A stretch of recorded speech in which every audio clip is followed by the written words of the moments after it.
పరిచర్యను ముట్టించుటేనా నియమమాయనే నీ సన్నిధిలో నీ పొందుకోరి నీ స్నేహితుడానై అతి దేవుని శక్తి కొలది ఆహ్లాదన్యత మోహనా భాగ్యము ఏమని వివరింతును ఏమని వివరింతును ఆహ్లాదన్యత మోహనా భాగ్యము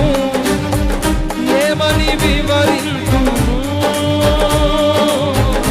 ఏమని వివరింతును